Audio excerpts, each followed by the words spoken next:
Buenas tardes, Javier. Hola, buenas tardes, José Antonio, ¿qué tal? ¿Cómo estás? Bien, muy bien, muy descansado después del estreno de ayer y siempre es mejor hacer las entrevistas el día después que el día antes de un estreno, así que bien. Yo siempre empiezo las entrevistas preguntando lo mismo. ¿Por qué haces cine? ¿Por qué hago cine? Esa pregunta es como muy general, muy difícil de responder así de manera categórica, ¿no? Hay gente que lo tiene muy claro, que dice, no, por necesidad. Yo siempre he sentido la necesidad de hacer cine. Yo no tengo esa necesidad acuciante, pero supongo que es algo procesual, ¿no? Que, bueno, yo de niño siempre me gustó mucho el cine, las películas, un poco de la mano también de mi hermano mayor, me fue introduciendo, digamos, me fue casi modelando el gusto y me iba llevando al cine, a sesiones de cine club. Yo de muy niño me llevaba a ver películas de los hermanos Marx, por ejemplo, y cosas así. Y pues poco a poco pues, ¿no? Fui desarrollando como un gusto por el cine en general, ¿no? Y muy abierto y muy rico. Y bueno, poco a poco pues ya no solo disfrutas de las películas, sino que vas pensando, ¿no? O quieres saber cómo se hacen, cómo, bueno, pues el proceso que hay detrás, por qué hay este tipo de cine, por qué este otro cine, preguntándome a mí qué es lo que me gusta, qué no, todo esto con 12 13 años, hablo de muy chaval, ¿no? Y entonces en ese momento decidí que quería estudiar cine. Y entonces ya entonces todos mis caminos, o sea, todas mis decisiones fueron encaminadas, mis decisiones académicas fueron encaminadas a encontrar una manera de estudiar algo parecido a cine, que en mi caso fue comunicación audiovisual, en la Universidad del País Vasco, lo cual bueno, pues me llevó a hacerme profesional del audiovisual como realizador y con suerte pude continuar mi formación en Madrid, en la Escuela de Cine, y desarrollar poco a poco una carrera pues como cineasta independiente, se podría decir. Pero ya digo, no es una decisión así en plan categórica, ¿no? Sino simplemente una vocación que fue surgiendo. En un momento dado podía haberme inclinado por la literatura, por ejemplo, o siempre tuve claro, eso sí, que quería dedicarme a la cultura, eso sí que es verdad. Pero bueno, fue el cine porque realmente era lo que más me atraía en ese momento y es lo que más me sigue atrayendo. Y a día de hoy es en donde siento que tengo más capacidad para aportar, para ser creativo, para pensar en la imagen. Al final las otras artes las disfruto mucho y son una influencia para mi trabajo, desde luego, pero bueno, las disfruto de otra manera, más como lector, como visitante de museos, de otra manera, ¿no? Así que pues me quedé en el audiovisual en general y en el cine en particular. Estudias en el País Vasco, en Bilbao, Ujú. y luego te vas a Madrid, Lacan. ¿Por qué Madrid, Lacan? Sí, en el Y año, no Nueva York o París o... bueno, en el año 98 eh, yo entro a estudiar la licenciatura de Comunicación Audiovisual en la Universidad del País Vasco. Estoy en ella hasta el 2002, me licencio. Y es verdad que en aquel entonces esa carrera, y creo que en algunas universidades creo que sigue ocurriendo, bueno, una carrera un poco mixta, con muchas asignaturas de periodismo, de publicidad. Para mí era un poco decepcionante en la medida que la mayoría de asignaturas que me interesaban casi eran optativas, ¿no? Pues historia del cine, teoría del cine. Eso sí, tuve profesores muy buenos, como Santos Unzunegui, que es un profesor Hey, aquí hay que ponerse estupendo. de pie, ¿eh?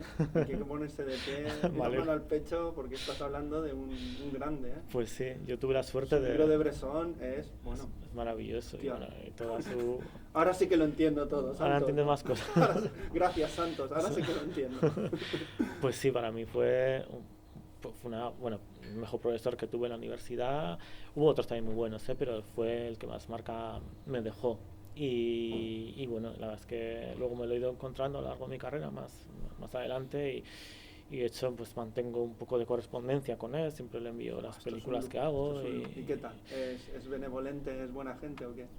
es benévolo. Mira, luego me pego un salto hacia adelante Sí. porque él formó parte del jurado que en 2010 el Festival Punto de Vista otorgó un premio a los materiales, Sí. el colectivo Los Hijos.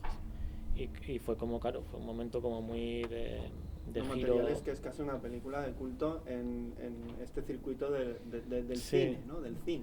Sí, eso parece, y bueno, y lo es en gran medida gracias a ese premio Sí.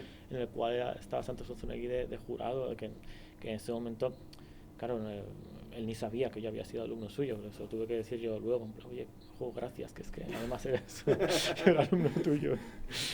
Y bueno, total que a pesar de que estaba Santos Zunzunegui, bueno, en general la carrera me decepcionó un poco. Es verdad que sí que tuve un año también de Erasmus en Inglaterra, donde entré en contacto bueno, más que nada con esta vertiente, ¿no?, de los estudios culturales, Stuart Hall y cosas que me interesaron, no tanto porque me enseñaban a hacer cine, sino bueno, porque me abrieron también otras perspectivas casi teóricas, ¿no?, sobre cómo afrontar bueno, pues la imagen, ¿no?, visual.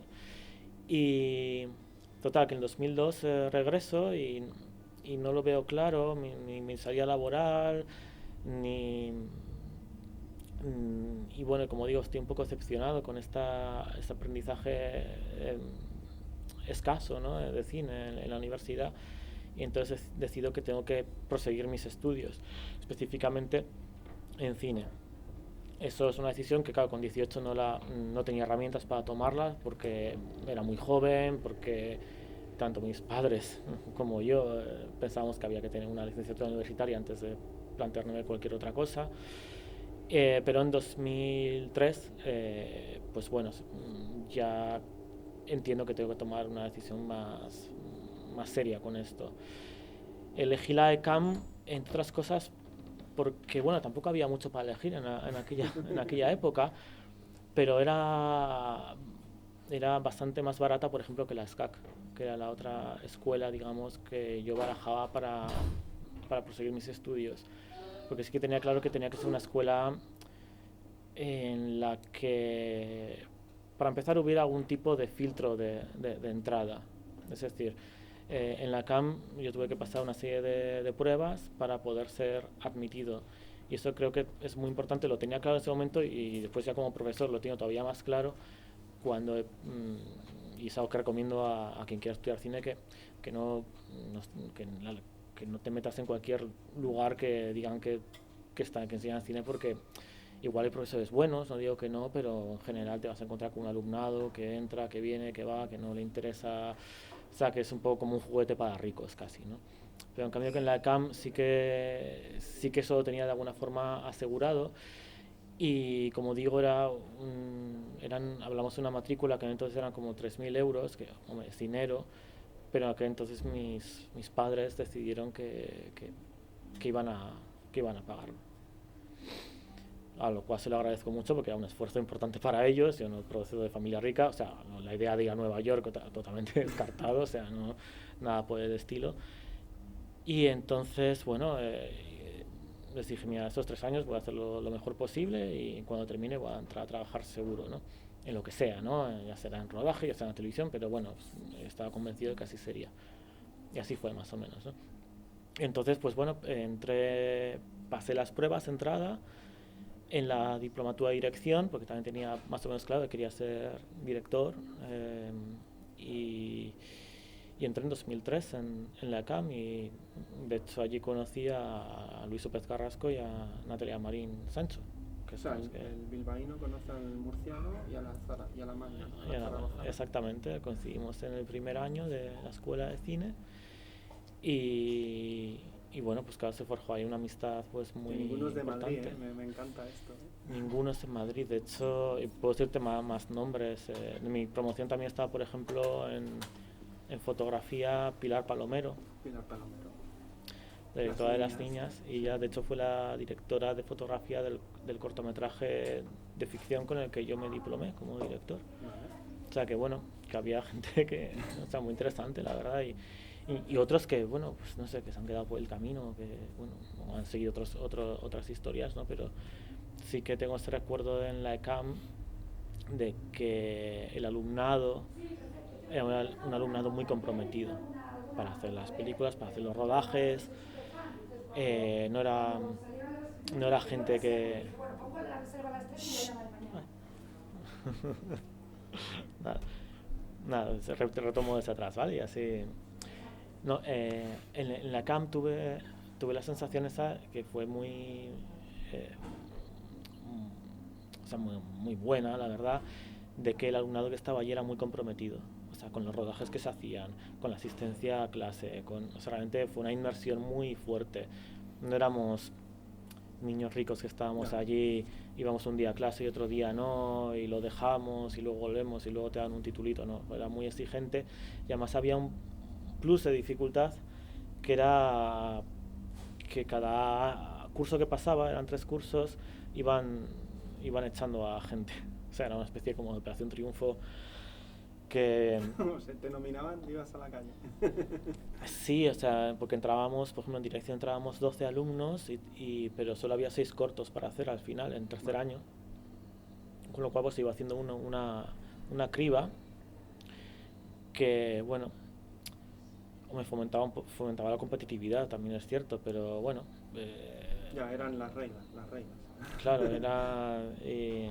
Que a mí no me parecen buenas reglas, pero bueno, porque me parece que ya entrar era difícil, pues una vez que entras, hostia, que haya una criba Claro, cada año, cuando yo he pasado ya unas pruebas para entrar, pero bueno, era, no vayamos a era, entrar eso, en esto, ¿no? eso generó mucha polémica, o sea, generaba mucha polémica y Claro, muchas quejas y tal, pero bueno, también, sí, yo qué sé, son las al normas. final eran las normas Sí. y las acatamos y nada, y bueno, yo me diplomé allí en 2006 eh, y bueno,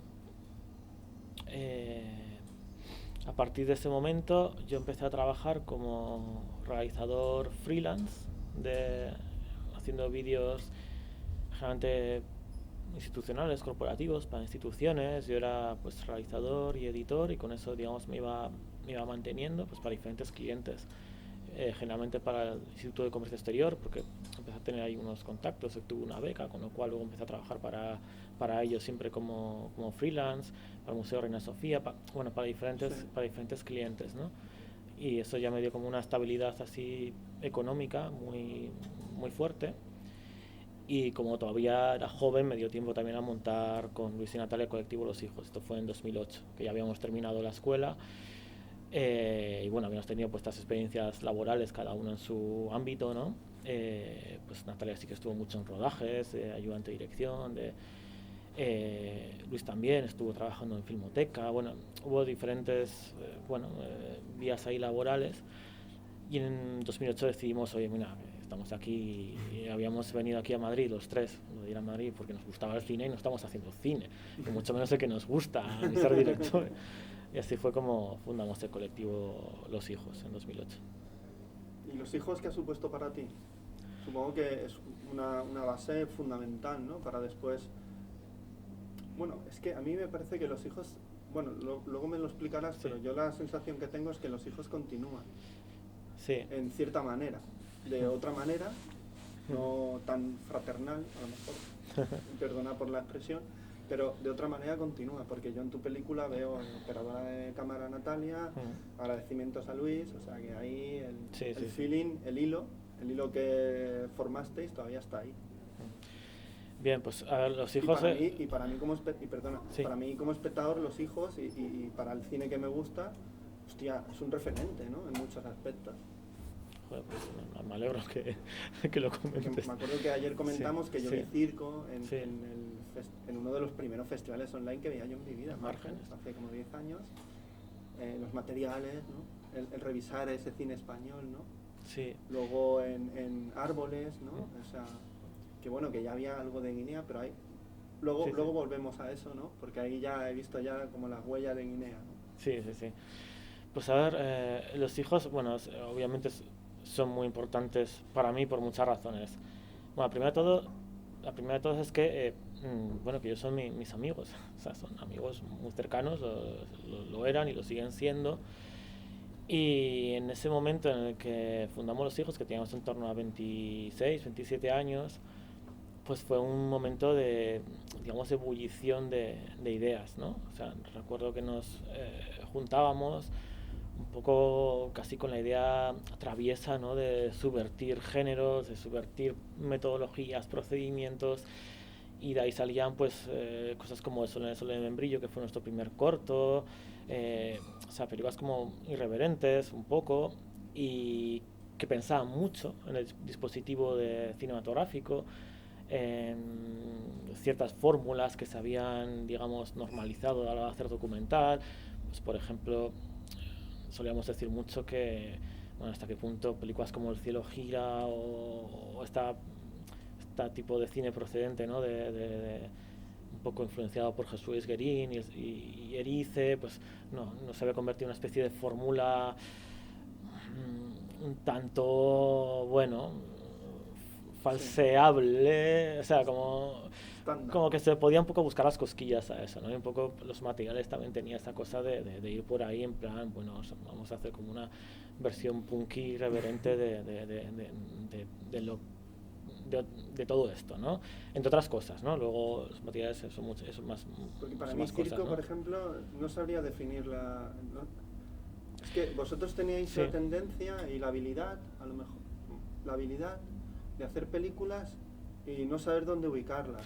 Como películas muy, digamos, a la no contra. Sé, como cuando salió Sex Pistols, ¿no? Que nadie sabía dónde, o los Ramones, ¿no? Grupos de, dices, bueno, ¿y estos qué hacen? Rock, punky, ¿qué cojones hacen esta gente, no?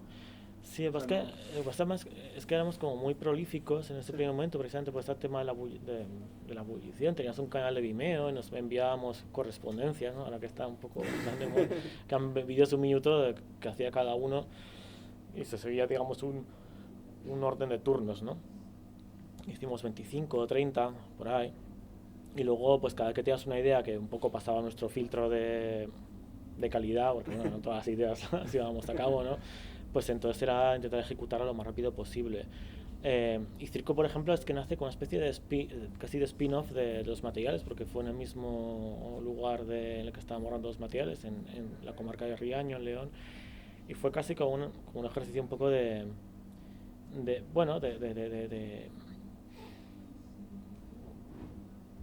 desintoxicación casi de todos los debates un poco a los que nos llevó los materiales, ¿no? Los materiales, aunque tienen esa cosa más punky, el blanco y negro, los propios diálogos en subtítulos, pero bueno, está muy, muy construida, ¿no?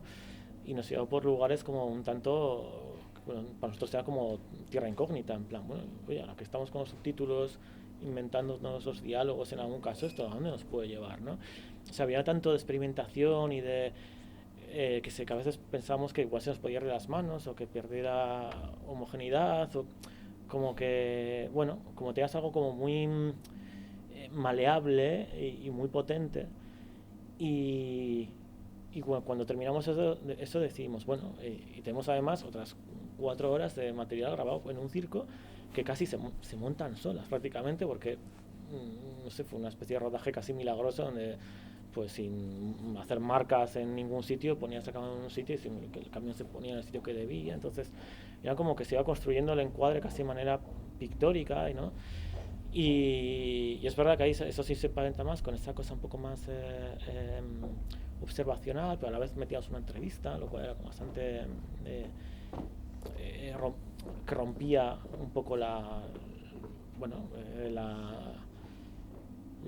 los esquemas, ¿no? De las observaciones de esa época, porque podía ser televisivo, pero en plan, bueno, pues me da igual que sea televisivo, que hablen, que nos cuenten aquí y ya. Y bueno, pues era... Y también hay una animadversión con eso, con el reportaje televisivo. Eso ya no es documental, eso es reportaje. A mí me molesta, porque yo he visto muchos reportajes que son buenísimos. He visto muchos, digamos, documentales que no son tan buenos. Por supuesto. O el rollo de hacer entrevistas, ¿no? El documental como de entrevistas, eso ya no molaba, eso ya no era... A mí todo eso me molesta, porque todo puede ser. Sí, Versión tan muerta, que es una película casi construida con muchas entrevistas, sí. Gente ahí hablando, y a mí me parece potente. ¿Quién decide que esto mola y no mola? Bueno, pues ahí... Todo puede molar si el contenido y la imagen tienen Sí, el punto de vista que tú ofreces, la mirada, digamos, de alguna forma, yo no, para eso me molestaba a mí mucho eso. Yo para eso, digo, no soy dogmático. No, yo para nada. En absoluto, o sea, no...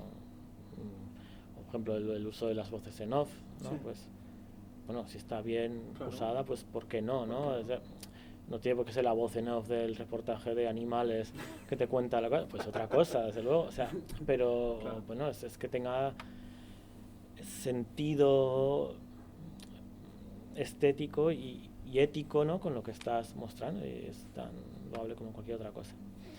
Así que, bueno, pues eso, los hijos era, volviendo al inicio de la pregunta, pues ¿qué aprendí qué saqué, ¿no? de los hijos, o que sigo sacando, ¿no? Porque seguimos ahí relacionándonos. Bueno, sería Pues la era pregunta, ¿qué aprendiste y qué desaprendiste a la vez, ¿no? que, bueno, desaprendí muchas cosas, desaprendí un poco todo, digamos, ciertos esquemas como muy encorsetados de hacer cines, sobre todo de cine de ficción, porque es verdad que en la escuela de cine aprendíamos a hacer cine de ficción, eso también es importante decirlo, con sus departamentos de arte, de fotografía, de sonido, eh, casi no podía estar en el montaje hasta final, o sea, era como, bueno, joder, que no estamos en los estudios de Hollywood de los años 40, ¿no? Y era un poco frustrante, ¿no? Que todo requería mucho esfuerzo, equipos de 30 personas para hacer un plano, y era como poco inmediato, ¿no? Y a veces rompía cierta, pues la naturalidad que nosotros queríamos buscar a veces, o la inmediatez, o la, bueno, y de hecho elegir hacer cosas documentales tenía que ver un poco con eso, pues en plan para romper todo eso, y no solo eso, sino que además vamos a hacer todos cámaras, operadores de cámara, aunque no seamos los mejores operadores de cámara, vamos a hacer el sonido, aunque no seamos los mejores sonidistas, y vamos a montar también entre los tres, aunque sea por turnos, ¿no? Uno coge un primer montaje, el otro coge el siguiente, tal. Y era buscar, mientras buscar un procedimiento a la vez que, pues que se iba haciendo, digamos, la película, ¿no? Y eso, pues bueno, eso es aparte de ese aprendizaje, pero a la vez eso te iba a aprender otras maneras, ¿no? De hacer cosas, ¿no? Y sobre todo lo que había mucho era conversaciones, debates, ¿no? Sobre lo que estábamos grabando, lo que valía, lo que no valía, lo que podía servir, lo que no, eh, dónde poner la cámara, dónde no ponerla, qué planos tiene que quedar fuera. O sea, había un, una parte, digamos, de conversación entre nosotros muy fructífera, muy fértil, ¿no? Esa es la parte, digamos, que más, en lo que más puedo decir que aprendimos, porque pensábamos, no que algo quede bien, pensábamos en el cine, pensábamos en cuestiones éticas, pensábamos en estética, intentábamos también digerir influencias, pero a la vez subvertirlas, o sea, había todo una, un torbellino, ¿no? de dar vueltas, ¿no? a lo que es el audiovisual, ¿no? Y claro, eso fueron años como muy interesantes en esa parte creativa. Y luego también, por qué no decirlo, también fueron importantes en la medida en que, bueno, pues las películas tuvieron un recorrido por festivales y alcanzaron un prestigio, tú has dicho, de culto, ¿no? Tal, pues, y eso también nos llevó a aprender mucho Y premios en sobre festivales potentes, ¿eh? O sí, sea, pero bueno, tampoco. reconocimientos muy interesantes al nivel del cine este que nosotros Sí, conocemos, ¿no? sí, en realidad con los matinales realmente hay una especie de mito, pero no, ni estuvo en tantos festivales ni ganó tantos premios, Ya, pero ganó ya dos. se ha generado el mito, ya. Se ha ganó, generado. ganó dos premios en total, o sea, no. Pues muy injusto, me parece muy injusto. Si estuvo en más festivales, me Y parece muy injusto. estuvo, no sé, vamos, También estuvo unos cuantos, pero cuando no en 10 o 20 o cuando 15, no Cayers, más, un cinema que se llama España, ¿no? Sí. Caimán, sí que Habla. lo sacó el DVD, pues ahí Sí, también sí. se generó todo Claro, una claro. mitomanía, ¿no? O sea, un grupo de Sí. locos que lo compramos y que lo tenemos en casa. Lo tienes ahí. Qué siempre, bien. siempre. Sí, sí, Sí, además es como algo como eso, mito, un Sí, mito, sí, sí, algo claro. mítico, ¿no? Algo de una película que hay que ver, porque Pues habla de fíjate. cosas. Además se ríe de ella misma la película. Sí, sí, por supuesto. Bueno, esto no lo he comentado, pero siempre intentábamos que en nuestros trabajos hubiera humor. Aunque a veces hubiera gente que no lo captara o no le gustara o le molestara, pero que hubiera desde luego humor, porque en nuestras conversaciones había humor, vaya, o sea, era algo muy así, claro, pues hay diálogos en los materiales eh, que pretendíamos que fueran humorísticos. Nunca me acuerdo de dónde está Palencia, si va primero León, si va a Burgos, si va... Bueno, pues cosas así, ¿no? Yo qué sé. Pero vamos, poniendo eso, que los materiales que bueno, tuvo un alcance más allá, mucho más grande que lo que dicen los premios de los festivales, y no ganó tantos. Pero eso también nos ayudó a entender muchas cosas de funcionamiento de la escena, por decirlo de alguna forma. Pues cómo hay que manejarte pues, con los festivales, cuándo hay que pedir dinero, cuándo no, cómo monetarizar esto. Al final nos damos cuenta de que, bueno, que ingresos había pocos, que al final te ingresabas más gracias a los servicios asociados a la película, es decir, dar charlas, masterclasses, ir a universidades, a congresos, porque es verdad que se nos daba más o menos bien hablar, o sea, elaborar sobre nuestra visión del cine, con lo cual pues la gente nos invitaba a este tipo de saraos y con eso ingresábamos dinero, porque al principio éramos muy ingenuos, no pedíamos nunca fee a los festivales, lo ponían en sitio, o sea, no sabíamos monetarizar todo eso, y claro, si no nos lo decían, pues no pedíamos, ¿no? Y, y había y nos llegan colaboraciones de todo tipo, y bueno, pero claro, aquí esto es trabajo, no nos lo pagan, o sea, nos damos cuenta de que nos hizo ser también un poco menos ingenuos también conocer un poco cómo funcionaba todo eso.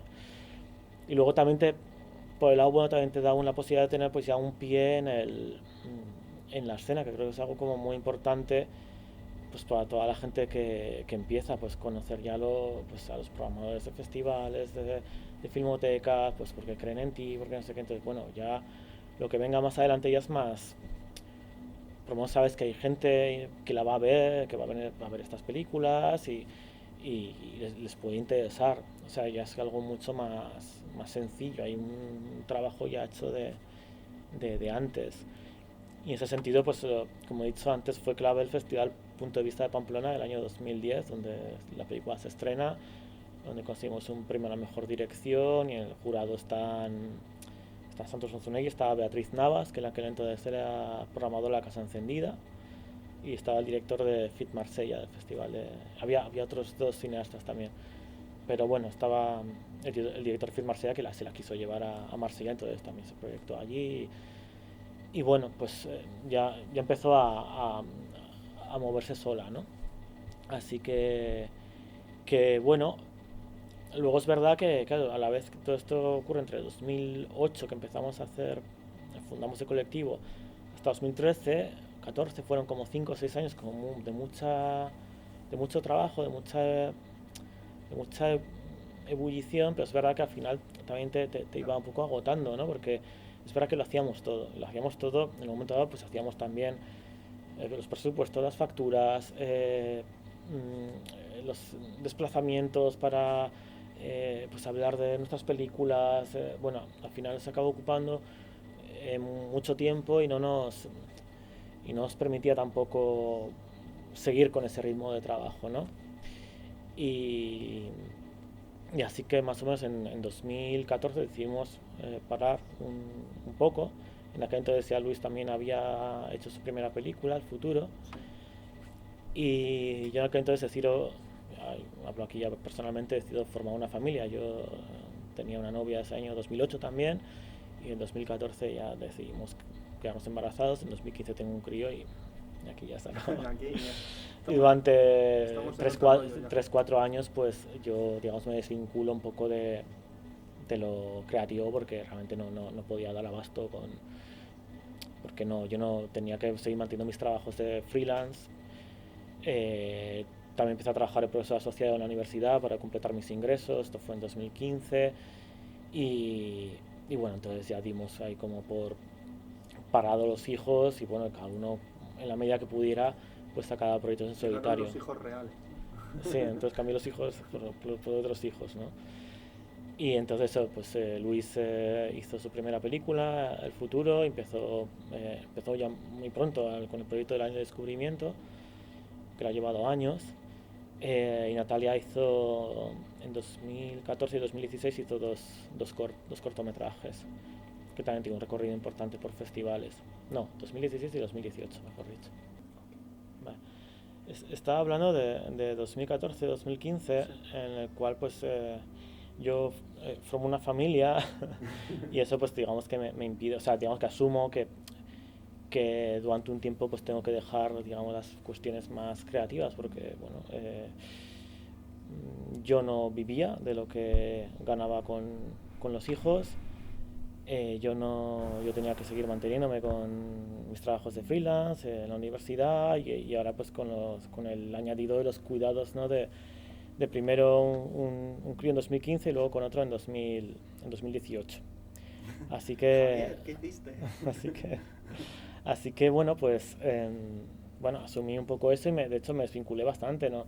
En esos años me acuerdo que no estuve prácticamente ni veía películas apenas, no tenía tiempo, a festivales no iba, digamos que un poco que me centré en toda esa parte, bueno, un poco con las ganas de retomar el proyecto de Anunciaron Tormenta, precisamente porque este proyecto sí que lo tenía ya en mente desde 2014, pero no dejaba de ser una cosa que estaba simplemente casi en esbozo, ¿no?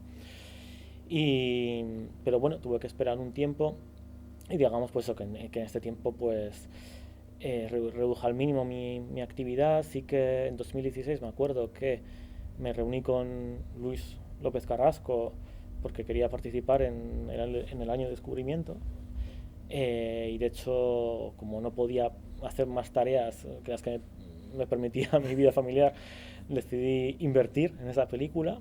O sea, fui como la primera persona que invirtió algo ahí antes de que obtuviera fondos.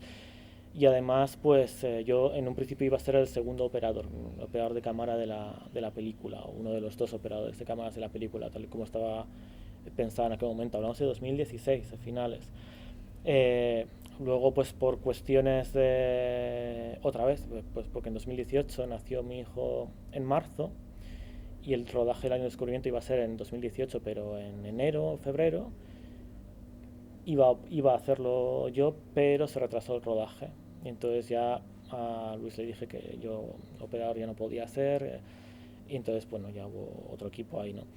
Y, y es que además se coincidió tanto eso como que yo hice un viaje decisivo para mi proyecto a Guinea Ecuatorial, también en verano del 2018, y era bueno, no puedo abarcar con todo y no voy a estar a la altura de lo que necesitas. Pues el rodaje en Cartagena, pues con todo lo que exigía eso de estar muchos días, de prepararlo bien con antelación, etcétera. Pero esa fue un poco mi vinculación en esa temporada, en esos años, ¿no? Con el cine. Y sí que fue en 2017. Bueno, todo esto, en estos años sí que yo estuve, pues bueno, preparando el dossier de Anunciaron Tormenta, que en aquel entonces no tenía ese título, pero bueno, pues sobre la historia de toda ¿Cómo esta se historia. llamaba al principio, si se puede decir? No tenía título. No, No tenía. era la peli sobre Guinea, ¿no? No, bueno, cuando la envié a conseguir una subvención creo que tenía un título como El Reino Come, que era otro de los, El rey no come. Oh, qué otro de bueno. los versos del poema de Justo Bolequia, El Reino Come, el Reino Bebe, que Me también se dice. acuerda al título original de la aquí mal llamada Todos nos llamamos Ali de Fassbinder, que Ah, es El miedo come alma. es verdad, es verdad. El rey no De acuerdo. come. Pues sí, era... El miedo come alma. Ese era el título original. Sí, Que no sé por qué le pusieron Todos nos llamamos Ali. No, eso, nunca lo entendí. eso no lo sé. Pero yo me he quedado con el nombre en español, por desgracia, así de esta película, Ya. que me gusta mucho, por cierto. Y... Es que siempre rebusco los títulos originales y a veces es incomprensible. Nada, Porque una, los una, es una cambian. locura. Porque los cambian, no sé. Ujú. Y otros los dejan en inglés. ¿Qué dices tú? A ver, ¿los cambiamos todos o no? Son cosas de Ya. las distribuidoras y tal. Que... Que son gente que seguramente no tiene nada que ver con el cine. ¿Eh? Porque no sé, yo creo que un artista se lo piensa mucho más. Eso. Sí. Hombre, es algo que ocurre más... En el cine de autor no ocurre tanto, ¿no? Ocurre más en el cine más comercial, digamos, que con lo cual supongo que obedece a criterios como muy de mercado, ¿no? Pero vamos, no, ahí yo no me meto. Ya. Y ¿a dónde estaba? Ah, bueno, sí, el título Sí. original del proyecto. Bueno, a ver, remonto un poco para explicar un poco de dónde surge Anunciado en Tormenta, ya que estoy un poco con este tema. En 2012 los hijos viajamos a Guinea Ecuatorial para grabar... Si tú guías la entrevista, Sí. la propia persona te va explicando sin que tú le preguntes. Vale. Yo, Sí. Oye, ¿de dónde sale? No, tú me la acabas diciendo. Sí, pues mira, aquí vuelvo un poco atrás. En 2012 viajamos a Guinea Ecuatorial para grabar una sección de lo que fue luego nuestra película Árboles. ¿Estuvo en el DA? Estuvo en el DA en 2014. En ese viaje lo que hicimos fue una pequeña escenificación con 2 actrices de allí, de etnia bubi, de unas conversaciones que tenían que ver con unos relatos orales relacionados con la colonización española en Guinea Ecuatorial, ¿vale? Hablaban de unos hechos históricos que se contaban una a la otra. Supongo que ahí sí que había mucha influencia, por lo menos en esa sección de la película, de que yo en esa época estudiaba antropología en la UNED porque quería aprender más, bueno,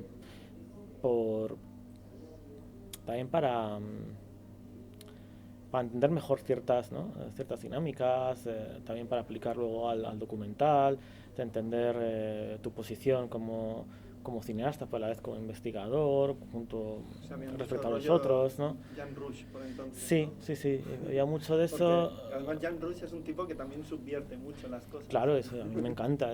Vamos, lo hizo todas las cosas que se le ocurrieron eran fantásticas. Esto también es un documental, ¿eh? Claro. ¿Qué te piensas ahí?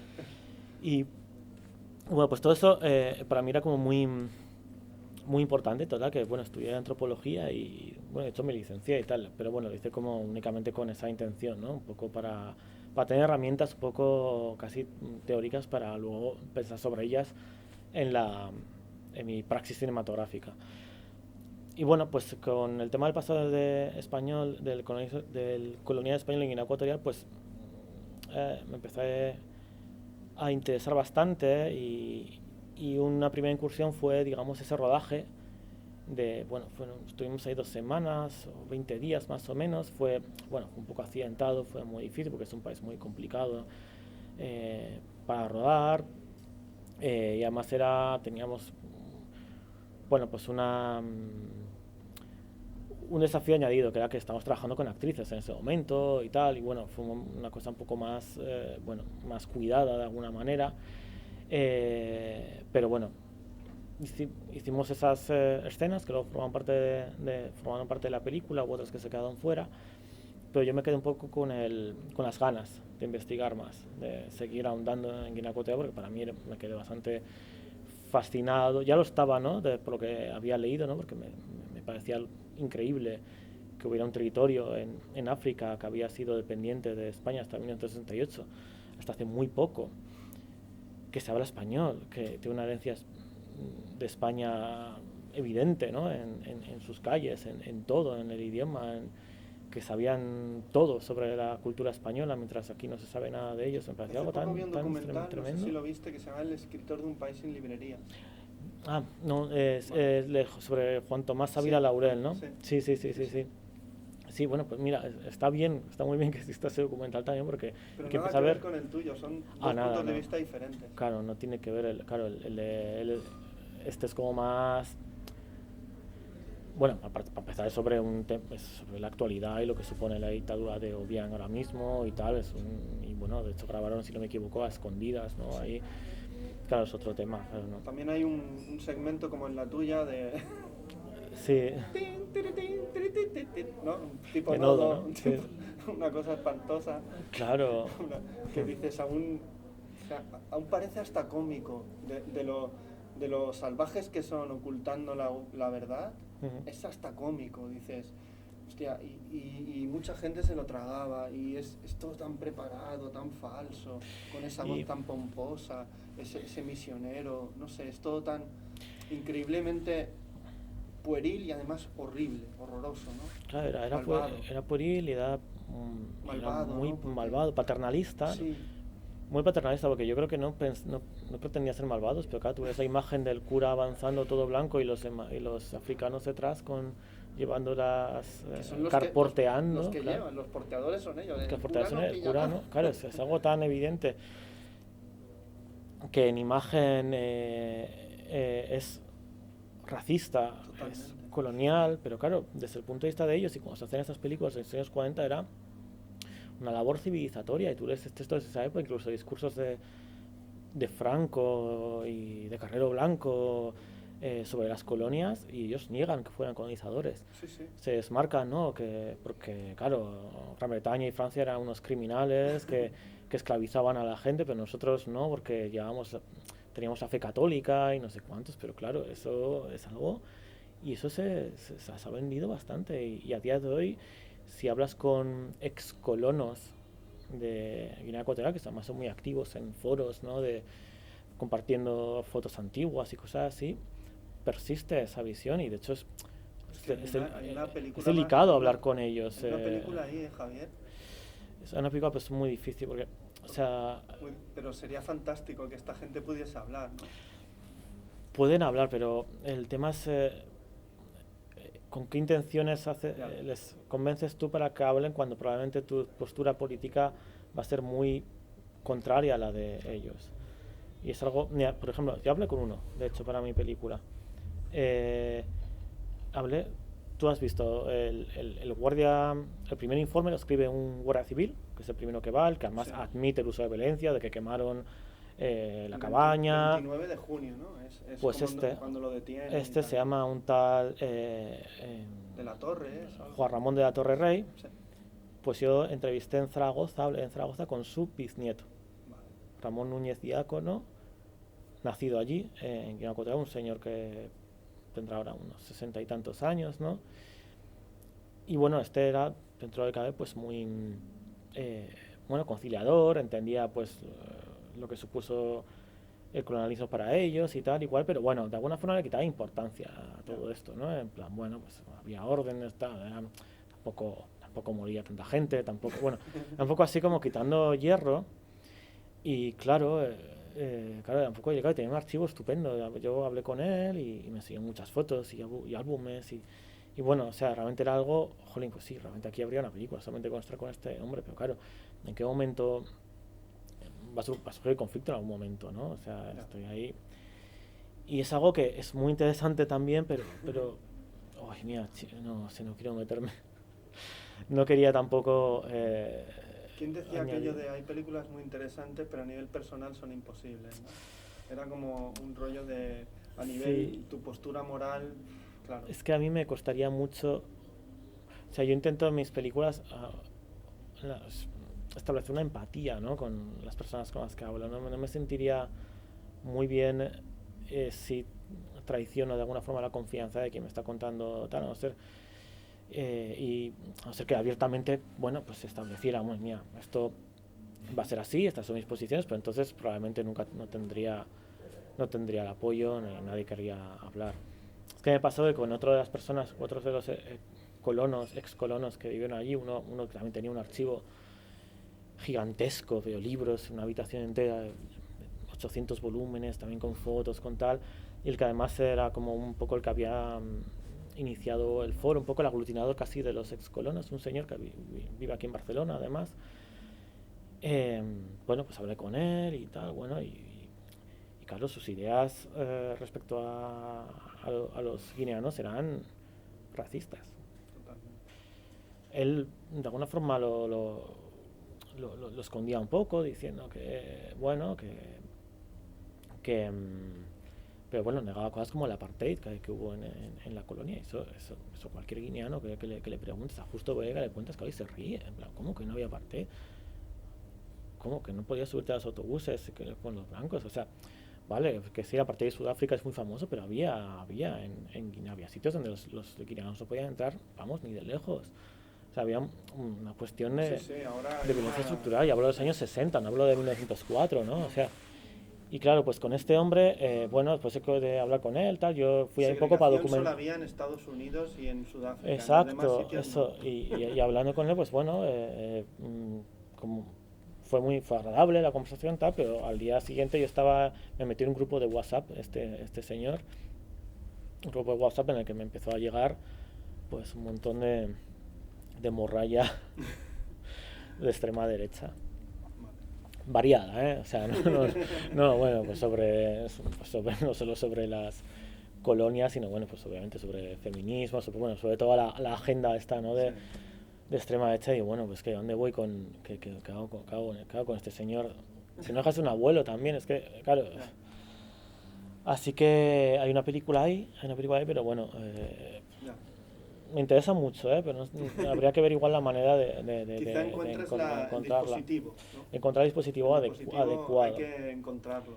que eso es casi La historia está ahí, Ujú. pero la manera de contarlo es, bueno, Sí. el dispositivo es la parte más importante de la peli. Sí, por eso que bueno. Entonces, a ver si encuentras lo difícil. Ujú. Sí. Y, y bueno, pues esto ¿dónde me llevaba? Bueno, pues investigar sobre Guinea Ecuatorial. Bueno, retomo, ¿no? Para Sí, mí porque llegas a un punto que o sea, a partir del caso de la detención de este señor rey de los movies que desaparece, a partir de ahí, o sea, el dispositivo que formas es muy interesante, Ujú. porque estos señores con estas voces tan estupendas están leyendo los informes que enviaban las Sí. autoridades de allí de la zona, explicando su versión. Sí. Después escuchamos a los movies, porque no quieren salir, Ujú. su otra versión, una versión más oral, más popular, más de la herencia de sus antepasados de aquella época, y luego los lugares donde sucedieron estas cosas. Ujú. Y me encanta ese rollo que haces con las fotografías del blanco, Ujú. como de algo totalmente invisible, desconocido, ocultado, y Sí. se va generando el dibujo, ¿no? La radiografía de la foto, ¿no? Ujú. Sí. Y después los superpones al lugar real, ¿no? Ujú. Sí. Hostia, y siempre me encanta todo subviertes completamente la historia para que el espectador coja de aquí, de allá y se crea su propia historia, ¿no? Construya su propia historia. Sí, sí, mira, si quieres te cuento así un poco la génesis de la película, porque claro, la forma va surgiendo poco a poco y no tiene, y casi hasta el montaje de la propia película. Que el montaje también lo filmas tú. Sí, yo O soy el sea, que montador, eres sí. una persona como cuando estás filmando las secuencias, ¿ya estás pensando en el montaje o ya empiezas a montar? No necesariamente. O sea, No. Cuando o sea, estoy en no la... filmas y montas a la vez. No, Vale. generalmente cuando estoy en el rodaje estoy tan pendiente de que la imagen esté correcta, que se grabe, o sea, sí que tengo unas precauciones porque sé lo que quiero sacar, ¿no? de esas grabaciones, eh, pero no estoy pensando en el montaje. El mon- no, es que no. O sea, sí que hay cosas como muy básicas, ¿no? Es ver que ya están pensadas, ¿no? Pues que a los actores españoles les filmo de espaldas o de medio lado, y de hecho lo hago con dos cámaras a la vez, o sea, hago un multicámara, ¿no? Y y a Reja, su hija, les filmo de frente. Eso está pensado para luego crear está pensado desde el principio, desde antes de llegar ahí, para Además, crear toda la ese... película tiene un rollo de work in progress. O sea, ves Sí, haciendo la película. Hay momentos, además se te escucha hasta a ti. sí, porque les pido... Mira, sí, te cuento así un poco, mira. Claro, el punto de partida de todo esto es que yo, como sigo muy interesado en Guinea Ecuatorial, estudio sobre Guinea Ecuatorial, empiezo a leer libros, artículos académicos sobre la historia, ya no tanto temas de antropología, que ya, digamos que ya había leído bastante, sino cuestiones históricas. Y entonces, pues es cuando empiezo a descubrir, pues esa otra parte oculta de la historia en la que realmente hubo violencia, ¿no? Y hubo una violencia fuerte en diferentes ocasiones, tanto en la isla de Fernando Poo, la actual isla de Bioko, que es donde viven los bubis, como en el continente, ¿no? Que también hubo enfrentamientos muy fuertes, ¿no? Con lo cual, toda esta historia que se había vendido un poco en los manuales, ¿no? Generalmente escritos bajo el influjo del franquismo o del posfranquismo, en lo que se habla un poco de, aparte que se habla poco, se habla como nota al pie, pero se escamotea toda esa historia de violencia, ¿no? Pues claro, cuando ya ves historias actuales que han ido a los archivos y que han logrado documentalmente rebatir todo eso, entonces dije, bueno, pues yo también voy aquí. Y sí que di con dos artículos académicos muy interesantes, uno escrito por una valenciana, una doctora valenciana, Dolores García Cantús y otro por José Fernando Siale Yangani, guineano, que habían estudiado la muerte de Sassi Ebuera, ¿vale? Y entonces yo acudo a las fuentes y de hecho con José Fernando Siale yo establezco una relación, le entrevisto, es una de las voces que escuchamos en la película. Y ya voy a los documentos originales, ¿vale? En el Archivo General de Administración, en Alcalá de Henares, y de hecho también hay imágenes de este lugar en la película. Y veo, bueno, tengo los documentos, las cartas, las transcribo, los leo, ¿no? Y constato que, bueno, que aquí hay una historia muy interesante de un encubrimiento de un crimen, claro, que es lo que uno piensa, ¿no? Además había algo que me interesaba mucho y me gustaba, que era también que sintetizaba muy bien un modus operandi, ¿no?, del colonialismo, ¿no? Pues español en particular, pero creo que en general, ¿no? Como como las misiones y la iglesia iba de avanzadilla, ¿no? Digamos, dando la mano, pero a la vez había pues las fuerzas de seguridad, llámese policía, guardia civil, guardia colonial. En cuanto había algún problema, pues no dudaban en usar la violencia. Estaba el supremacismo en esos textos, estaba la burocracia y lo administrativo, ¿no? Porque también es interesante, y es quizá lo más arriesgado que hago en la película, casi es ser tan literal, mostrando, escuchando, ¿no?, esos documentos tal y como fueron transcritos, que a mucha gente pues obviamente le puede parecer aburrido, pero para mí era una apuesta también por hacer entender, digamos, cómo la operación del colonialismo también se esconde, ¿no?, en ese lenguaje en el que pues unos funcionarios tratan de complacer a otros y entonces hacen la pelota, pero a la vez dejan caer una puya por aquí. Eso me parecía a mí fascinante. Digo, bueno, me voy a arriesgar y voy a dejarlo tal y como está porque no quiero elaborarlo tampoco eso, ¿no? Y creo que además va a ser más eficaz con el contraste real de lo que es las voces de los boobies en la actualidad. Esa es la razón por la que los actores españoles leen el 95% de todo lo que hay en ese dossier. O sea, quedan algunas cosas fuera simplemente porque hacían ininteligible un poco la historia, no tenía mucha importancia, pues una carta de del capitán del barco, pero que tampoco aportaba nada, bueno, cosas que no tenían interés, ¿no? Entonces, pues primero mi idea era, bueno, trabajar con esos documentos, pero pronto pensé que debía llevar más allá el trabajo, es decir, porque no quería que fuera simplemente un trabajo de construcción, es decir, es verdad que eso era muy interesante por sí mismo, pero digo, joder, estaba ya en Guinea Ecuatorial, he conocido este lugar, ¿por qué no regresar y preguntar sobre esto, ver qué queda? Si queda alguna historia, si hay algún relato que haya sobrevivido, si la versión, digamos, española está tan extendida que hasta ellos mismos la compran. Hice un viaje en 2014 para ver la viabilidad del proyecto, por lo menos esa parte del proyecto. Y estuve en el Valle de Moca, que es una zona rural de la isla de Bioko. También este viaje fue muy productivo porque ahí presenté árboles en Guinea Ecuatorial, precisamente. Fui yo, ahí solo viajé yo, Luis y Natalia no viajaron. Y yo aproveché para quedarme más tiempo y empezar con este proyecto. Y entonces, pues sí, en la ciudad estaba más olvidado. En Malabo, pues bueno, es una ciudad como muchas etnias, más un ambiente urbano, más joven, donde, bueno, no era, aunque preguntabas a boobies, no era tan fácil encontrar gente que supiera de lo que estaba hablando. Bueno, a todos les sonaban el nombre, claro, esa sí era, pero no conocían o no recordaban más historia, ¿no? Pero sí que en las zonas rurales, en el sur de la isla, sobre todo donde ocurrieron los hechos, ahí sí que todo el mundo sabía. Y sí que estaban dispuestos a contar. Y algunos ya me contaron algo y por lo menos vi que era viable. Aproveché también para visitar algunos de los sitios donde ocurrieron los hechos, porque también era algo complicado, porque la toponimia cambia, no solo la toponimia colonial que la de los boobies, y a veces hay confusiones, porque lo que un español de aquella época cree que es tal lugar, no es tal lugar. O sea, no era fácil, con lo cual también había que trabajar para encontrar los lugares, ¿no?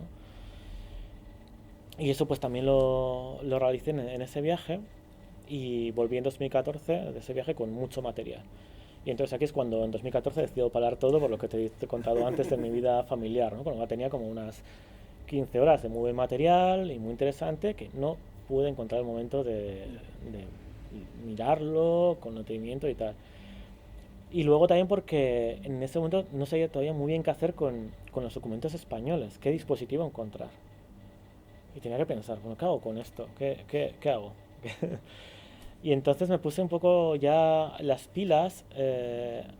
A partir de 2017 empecé a preparar un dossier y bueno, el dossier, claro, tienes que elaborar un poco, bueno, por lo menos líneas de trabajo, ¿no? Y sí que presenté a unas ayudas a la creación del Ayuntamiento de Madrid, hablo de 2017, en la época de Carmena, hubo un montón de dinero para Te iba a creaciones decir, porque yo ese artísticas en tipo de general, ayudas creo que no sé yo, ahora no sé yo no. si... Hubo muchas ayudas y era para creaciones artísticas en general, para teatro, Es que ahora pintura, como estamos en danza. un periodo de libertad, ya No, este ahora ya tipo de no, ayudas eso ya nada. son más de la época oscura, ¿no? Y en ese, bueno, en ese dossier sí que, Estos sí que son subversivos, ¿eh? jo, eso sí que, Y vamos, madre mía. cómo utilizan la palabra libertad hasta, es hasta cochambroso. O sea, escucharlas de su boca es hasta... eso sí que es malvado, ¿eh? Ya, Para mí es malvado, ¿eh? En serio. soy tan pesimista con eso que no. Yo con este país siempre he sido pesimista. Y es que, claro, es que fue antes de ayer. Yo ayer, Todavía sí, estás en shock. claro, estoy en shock. O sea, yo, vamos, menos mal que que he salido de Madrid. Esto fue como, Dios, porque yo salía a la calle y veía a mis conciudadanos, en plan, bueno, pero ¿qué habéis hecho, por favor? No podéis ser todo. No sé, no, o sea, todavía no soy capaz tampoco ¿Pero creías que de había pensar. alguna posibilidad de otra No, cosa? yo estaba convencido de que la derecha iba a ganar, pero no de manera tan aplastante. Yo pensaba, bueno, podría haber pues no sé, bueno, pues parecido a lo que ya había, digamos, ¿no? O sea, Sí. un balance de fuerzas similar. Yo sí pensaba en algo así, ¿no? Y más cuando veía que la participación estaba subiendo y tal. Y no, totalmente equivocado. Totalmente equivocado. Así que, con lo cual, Yo me imaginaba algo así, lo que ha sucedido. Sí. pues Y igual lo no veas tú porque más sea fácil eso una fuera, persona pero. pesimista, sino porque, bueno, porque cada vez hay más gente y menos personas, ¿no? Que decía Mafalda. Y la gente es muy básica, ¿no? Y si le das lo que piden, pues te lo dan. No ven más allá, no ven más allá de mañana. Es hoy y ya está. Mañana ya será otro día. Y si, bueno, no sé, este tipo de mensaje rollo emocional, pues hay gente que le cala. Porque yo, no sé, yo he ido al colegio, al instituto y tal, y deja mucho que desear todo. Todos son muchos conocimientos, pero educación y sentido crítico cero. Ya. Entonces, y creo que cada vez va más a un rollo especialización y una mente vacía. La gente va a ser muy buena haciendo un trabajo y la mente vacía, o sea, no va a tener ganas de trabajar y luego gastar dinero y cero. Sí que habrá un producto de la población diferente, pero la mayoría es esto. Y esto va más. Yo no creo que vaya, Pues sí. no sé, porque yo veo que a la gente le dan muchos palos y la gente resiste. La gente le va a la marcha. Me temo que. Porque aquí en que sí. Cataluña estamos igual que en Madrid. Ya. El color es de otro rollo, pero es el mismo rollo. Pues sí, o sea, A mí cuando digo que el soy color de la pesimista. bandera es diferente, Ya. pero la historia es la misma. Cuando digo que soy pesimista va un poco en esa, Sí. en esa línea, que no veo. O sea, cuando pues manosean palabras como libertad, ¿no? Pues claro, pero es muy difícil encontrar una contra. Es que han ganado. O sea, estoy muy pesimista, la verdad.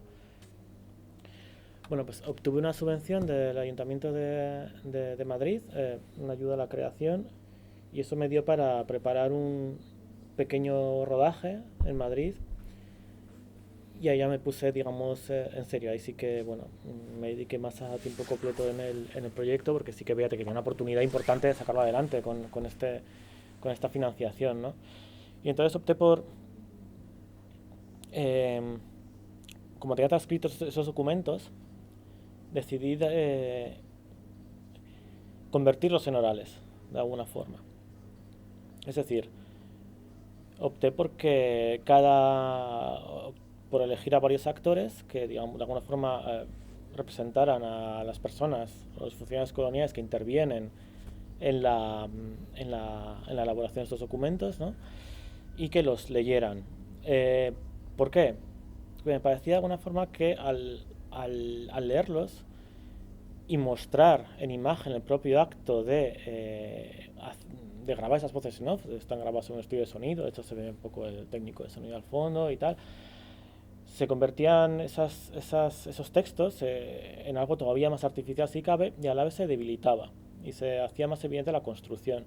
Y aquí viene toda esa parte, ¿no?, de construir, ¿no? No solo eso, sino además me permitía a mí intervenir en algún momento, por ejemplo, para señalar momentos concretos, ¿no? Para que repitan alguna frase concreta, algún párrafo concreto. La primera vez que lo hago es en el primer texto y es en el momento que se admite la violencia. El guardia colonial, la primera persona el que estuvo realmente allí, admite el uso de la violencia y de que se incendia la aldea.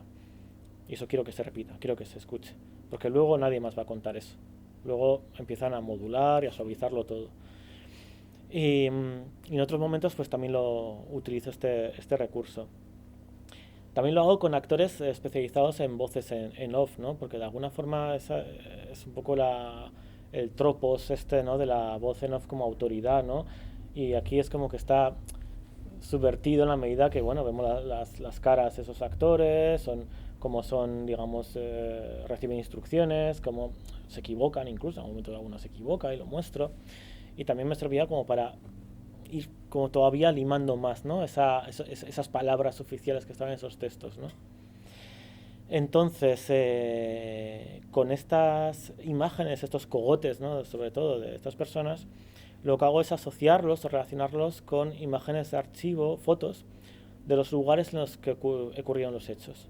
Hay muy pocas imágenes de Guinea Ecuatorial en esa época. En cine no hay nada, hay posteriores, pero de 1904 obviamente no, es muy temprano. Pero sí que hay algunas imágenes, pues la misión de Concepción, donde lo llevaron, de zonas de la ciudad, de la bahía, etcétera. Esas imágenes las asocio, digamos, en blanco y negro a esas voces de la colonia, ¿no?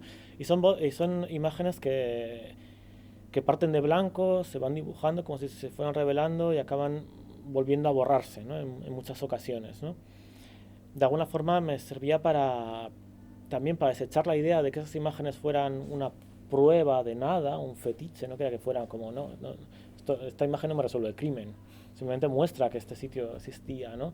Me parecía que modulaba además bien con la lectura de esos documentos y me servía para ver también de ese borrado, de esa ausencia, de intentar dar luz, pero con todo se te escapa de las manos, como que visualmente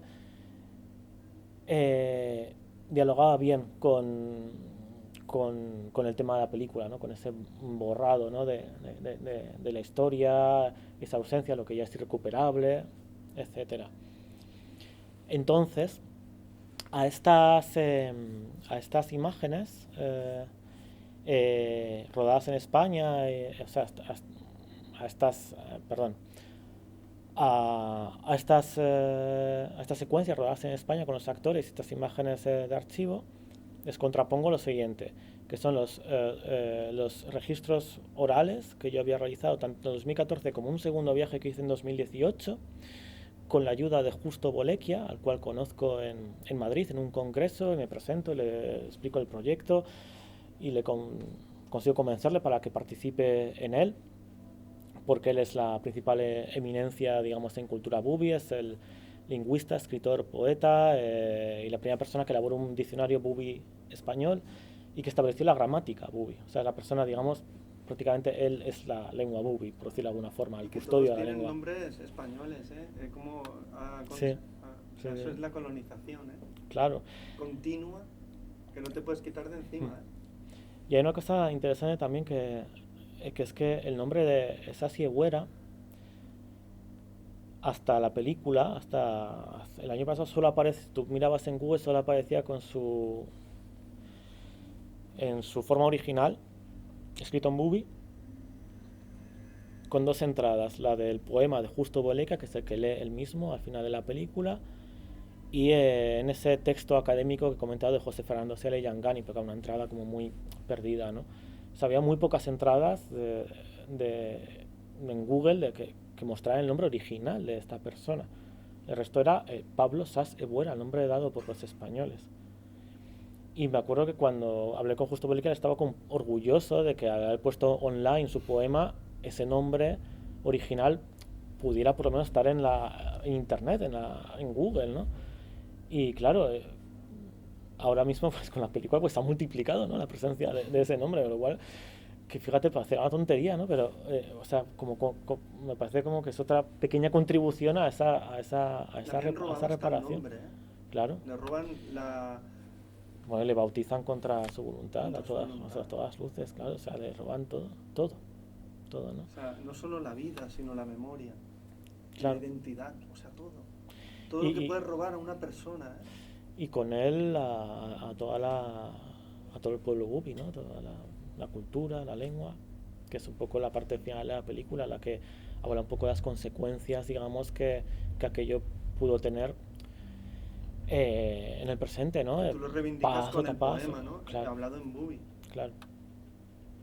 Por eso que los relatos estos que obtuve en 2018, sobre todo, gracias a que Justo Boleca me puso en contacto con gente allí en Moca que me pudo hablar mucho, ¿no? de Sas Ebuera, y son la mayor parte de las voces que escuchamos son de ese viaje en 2018, que me dediqué sobre todo a grabar esas voces, ¿no? Y porque tuve menos facilidades para desplazarme por el país, etcétera, así que grababa en las casas y tal. Y bueno, dos personas, Nives y Paciencia, me pidieron que no les grabara la cara, por varias razones, ¿no? Pues ya pues bueno, vive en una dictadura, bueno, la película obviamente no es... no debería ser problemática, ¿no? Pero bueno, la gente quiere evitar problemas a toda costa, ¿no? Por lo menos ellas, ¿no? Y entonces, pues bueno, pues estupendo, pues lo hacemos sin imagen. Entonces ya pues con el resto, pues digamos que me vi condicionado por eso, y con el resto usé la misma idea. Es bueno, pues las escuchamos en off, escuchamos todas esas voces en off, que además siempre van insertadas, digamos, pues tras una carta, ¿no? del funcionario español de turno, vamos, para rebatir esa parte, ¿no? O sea, va en orden cronológico, se van rebatiendo parte por parte, ¿no? Capítulo por capítulo, en esa trayectoria de esa Ebuera hasta que lo llevan a la capital y muere. Y las imágenes, esas voces van asociadas generalmente a esas imágenes de esos lugares que hemos visto en blanco y negro, en fotos de archivo, esos lugares en el presente, haya lo que haya. Las ruinas en la misión, que sí que siguen existiendo, por ejemplo, las zonas de la ciudad, que siguen existiendo, pero que no están memorializadas en ningún tipo. Los bubis saben que ahí pasó esto, pero nada más, nadie más lo sabe, no hay ninguna placa ni nada. Un extranjero no lo sabe. Ni un extranjero, ni mucha gente, ni muchos guineanos, sobre todo los que no son de la etnia bubi, pues tampoco lo saben, no hay nada que lo indique, ¿no? Y pues hago a veces ese juego de mostrar el lugar original, superponiéndolo al lugar actual, pues con esa intención, digamos, de relacionarlo, ¿no? Pero siempre teniendo en cuenta que las voces bubi van con la actualidad, con esos lugares tal y como son ahora. Pues si la aldea de Mayé es un claro en el bosque donde no queda nada, solo hay helechos, pues eso es lo que hay. Me lo ha dicho este señor, eso es. Pero hay que llegar hasta ahí, o sea, tenía que llegar hasta ahí como fuera, ¿no? Y también había una razón, ¿no? Las voces de ellos lo hablan de alguna forma casi, me lo comentaba uno de los que asistió a la proyección, hablaban casi como si lo hubieran vivido ellos, casi. Sí. Como si ellos fueran testigos. Sí. Y claro, no, son testigos. Se lo han contado, ¿no? Sus abuelos o sus padres, así una cosa transmitida de generación en generación, ¿no?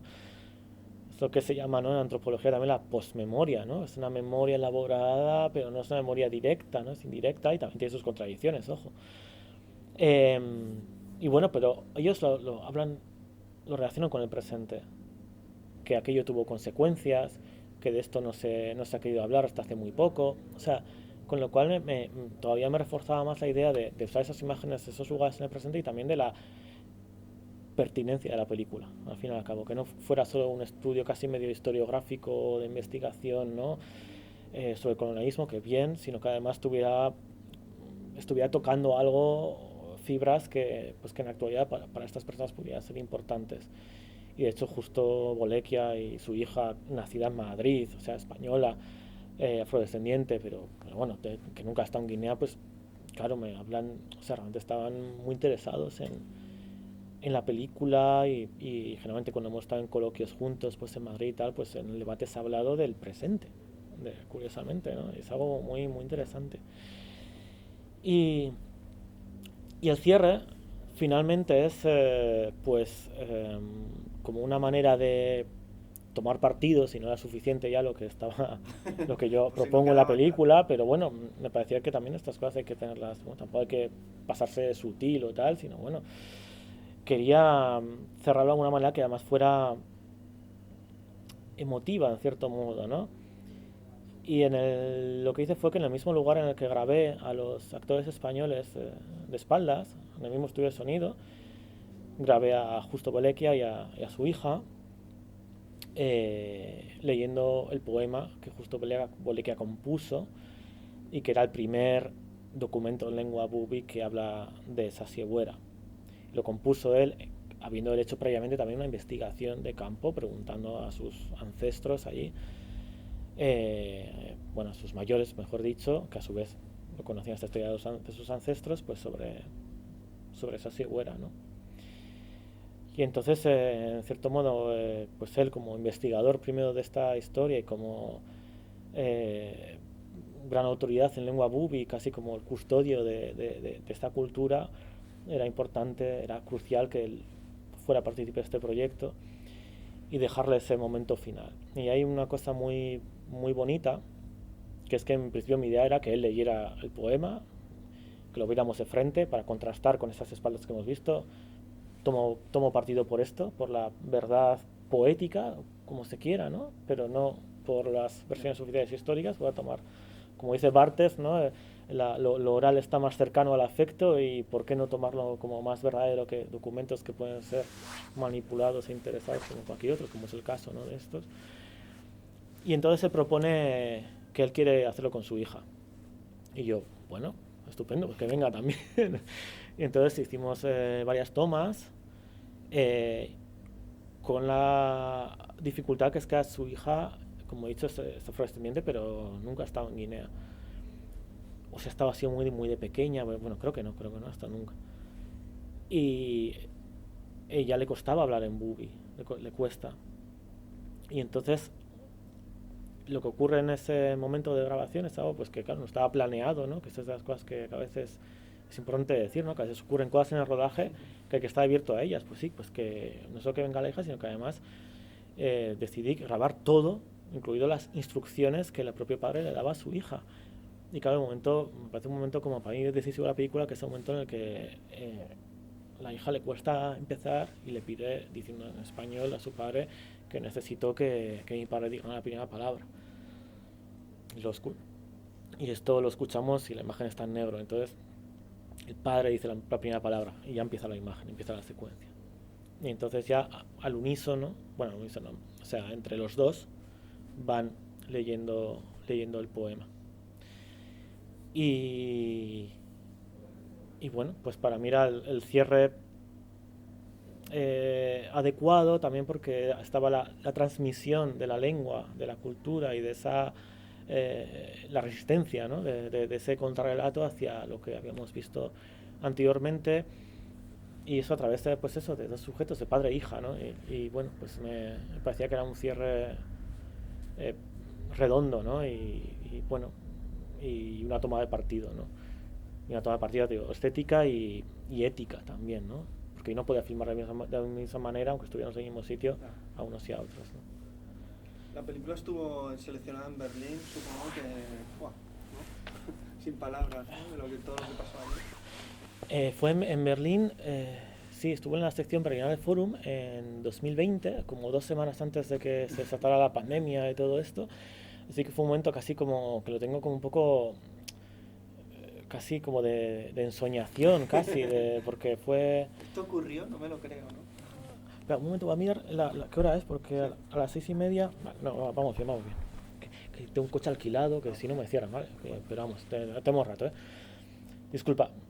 Pues en Berlinale 2020, pues bueno, se estrenó ahí la película, la sección Berlinale Forum, que además es como la sección perfecta para ese tipo de película, o sea, es una sección que en muchos años ha tratado las cuestiones del colonialismo, del postcolonialismo. Claro, nunca había habido nada sobre Guinea Ecuatorial, pero sí sobre, pues autoras como Filipa César, que hace un trabajo muy interesante sobre la herencia del colonialismo portugués en Guinea-Bissau, bueno, y muchos otros. Con lo cual era como un lugar perfecto, ¿no? Para que pudiera ser comprendida y apreciada, ¿no? La película. Y bueno, pues hubo 4 sesiones en unos cines enormes, como yo nunca había visto nada grabado por mí, yo que había montado en un portátil todo, y nunca de repente veo algo pero gigantesco, en salas de 600 personas y 700, yo qué sé, llenas hasta arriba. Y claro, fue como muy emocionante. Y fue también muy emocionante porque justo Bolequia participó en los coloquios, él vino también a presentar la película. Y claro, obviamente hubo en los coloquios cuestiones sobre mis decisiones formales y tal, pero claro, se extendió los coloquios sobre temas, claro, que eran muy interesantes, sobre la cultura bubi, sobre, sobre la situación actual de Guinea Ecuatorial. Claro, es un país realmente muy desconocido. Si es en España es conocido, imaginemos fuera, ¿no?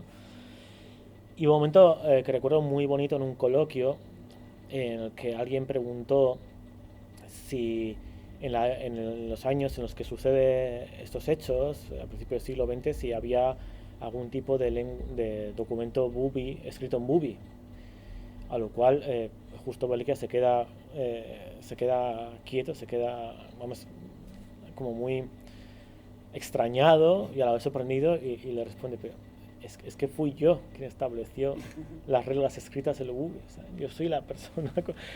Y de repente él contó esto, que él elabora la gramática, o sea, él, digamos, puso por escrito lo que había por ahí, ¿no? Y lo que, o sea, la oralidad, digamos, él la convirtió también con la intención de hacer previvir la lengua. Y claro, con toda esta historia, de repente todo el auditorio empezó a aplaudir, claro, porque tenían casi como una historia viviente ahí y fue como algo, claro, un momento yo no daba, o sea, claro, con toda la casi me emociona, tío. Bubi, todo lo que quita la colonización, Nada, y no. Es increíble.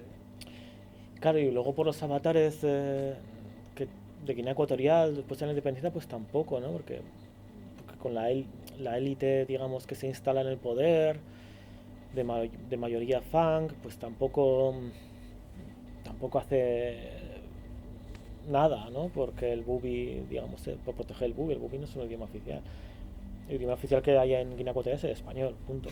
Para administración, para todo. Y ahora mismo sí que está permitido, digamos, la enseñanza del bubi, pero es de una manera como un poco informal, ¿no? La enseñanza realmente reglada es en español.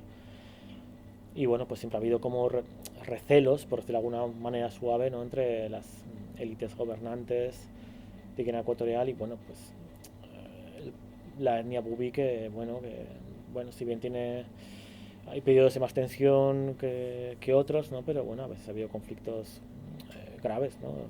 Étnicos, ¿no? O sea que bueno, es un tema delicado y hace que el bubino, claro, pues lo tenga muy difícil, muy difícil. O sea, de hecho, en los festivales, cuando yo escribo la película y te dicen, ¿en qué idioma está? Bueno, en español y el bubi nunca aparece, ¿no? No está. Tengo que poner luego como en comentario aparte, ¿no? Mira. Y bueno, pues sí, fue muy emocionante lo de Berlín realmente. Y más viéndolo en perspectiva porque luego ya todo cambió. Pues la película siguió participando en festivales, pero la película iba, pero yo no. Y era este nuevo modelo de plataformas online. Estuvo en Corea del Sur, estuvo en el Jeonju Film Festival, estuvo en Mar del Plata, en Argentina, estuvo en Valdivia, en Chile, estuvo en muchos sitios donde seguramente yo hubiera estado presentando la película y hubiera tenido quizá un feedback, no sé, algo más estrecho, ¿no? Con el público y tal. Pero bueno, fue de otra manera, que se lo va a hacer. Pero bueno, Ahora para terminar, Javier, me Sí. gustaría que me dijeras que si hay alguna película, algún autor que cambió tu mirada como espectador cuando eras un chaval, allí Sí. en tu Bilbao natal. Sí. A ver. Mira, voy a hacer una película. Esta pregunta es de estas que según el momento del día que Claro. me pregunte, puedo decir una u otra o tal. Esto me han contestado mucho esto. Sí, y claro. Mira, hay una película que vi creo que tenía yo 14 o 15 años, Leolo, de Sí, Jean-Claude Lauzon, sí, sí. que es una película que no tiene absolutamente nada que ver con lo que yo hago de cine. Que parecía como una canción religiosa, ¿no? Sí, bueno, también Una canción de estas de religión, no sé qué, y cantaban allí. también salía música de Tom Waits, Tom o sea, Waits también, sí, y sí. era... La historia de un chaval y su fantasía. Sí, a ver, era por varias razones. O sea, esa película era una película canadiense, ¿no? Pero bueno, la zona francófona de un director, Jean-Claude Lauzon, que se murió poco después en un accidente, con lo cual fue una carrera como Hostia, no muy sabía. breve. Esto no lo sabía. Ah, pues sí, Esto no mira, lo sabía. no. Qué lástima, ¿no?